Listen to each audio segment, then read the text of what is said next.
একটি রৈখিক function f সমান mx যোগ b এবং একটি সূচকীয় ফাংশন g সমান a গুণ r এর ঘাত x এর লেখচিত্র দেওয়া আছে। এখানে r এর মান 0 এর চাইতে বড় এবং এরা ঋণাত্মক 1,9। এখানে ঋণাত্মক দিকে 1 ঘর এবং এখানে ধনাত্মক দিকে 9 ঘর এবং 1,1 এই দুই বিন্দু দিয়ে অতিক্রম করে। উভয় ফাংশনের লেখচিত্র এখানে দেওয়া আছে। দেখেই বোঝা যাচ্ছে এটি একটি রৈখিক ফাংশন। এটি একটি সরল রেখা এবং এখানে এটি হচ্ছে সূচকীয় ফাংশনের লেখচিত্র। এখানে দেখা যাচ্ছে যে এই x এর মানের বৃদ্ধির সাথে সাথে সূচকীয় ফাংশনের মান হ্রাস পায়। এটি দেখে বোঝা যায় r এর মান কি হতে পারে। এখানে বলে দেওয়া আছে r এর মান 0 এর চাইতে বড়, কিন্তু আমরা বুঝতেই পারছি r এর মান 0 ও 1 এর মধ্যে হবে।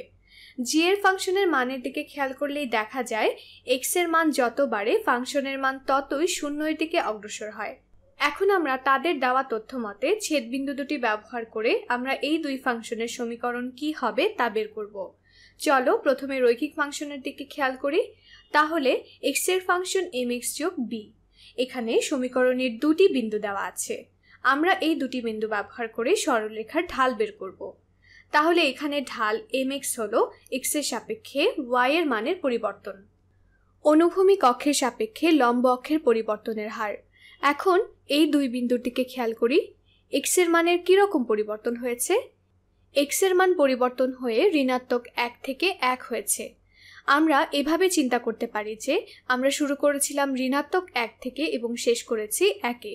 তাহলে 1 বিয়োগ ঋণাত্মক 1। তাহলে x এর মানের পরিবর্তন হলো 2। আমরা এখানে এটি দেখতে পাচ্ছি। এখন y এর মানের কি পরিবর্তন হয়েছে? আমরা শুরু করেছিলাম 9 থেকে।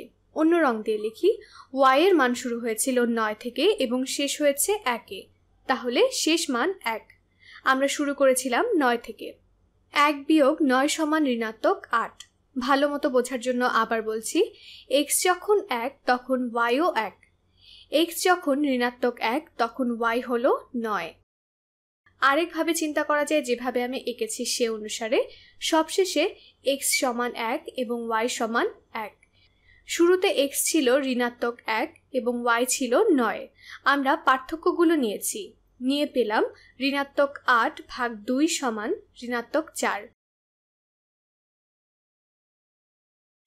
এখন তাহলে আমরা লিখতে পারি যে x এর ফাংশন f সমান ঋণাত্মক 4। এটি হচ্ছে ঢাল গুণ x। ঋণাত্মক 4 গুণ x যোগ b। তুমি খেয়াল করলেই ঢালটি এখানে দেখতে পাবে। প্রতিবার যখন x এর মান 1 বাড়ানো হয়, একটু খেয়াল করে কাজ করতে হবে। তাহলে যখনই x এর মান 1 করে বাড়ানো হয় y এর মান কমাতে হয়। আমরা এখানে y অক্ষের উপর আছি এবং এই অক্ষে অর্ধেক একক করে ঘর কাটা আছে।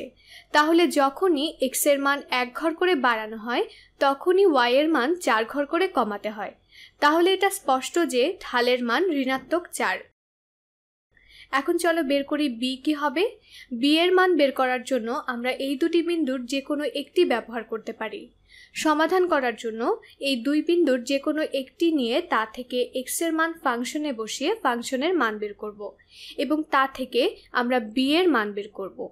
চলো ফাংশনে x এর বদলে 1 বসাই। এটি একটি সহজ সংখ্যা। তাহলে ফাংশনে x এর বদলে 1 বসিয়ে পাই ঋণাত্মক 4 গুণ 1 যোগ b।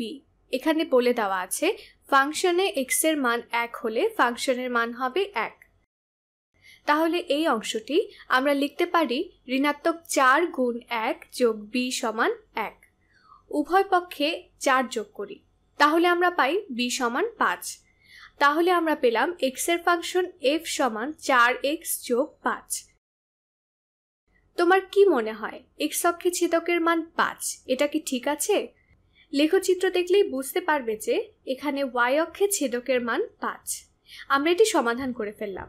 এখানে হয়তো 5.000001 হতে পারত বা অন্য কিছু হতে পারত, কিন্তু এখন আমরা জানি যে সমীকরণটি হবে 4x যোগ 5।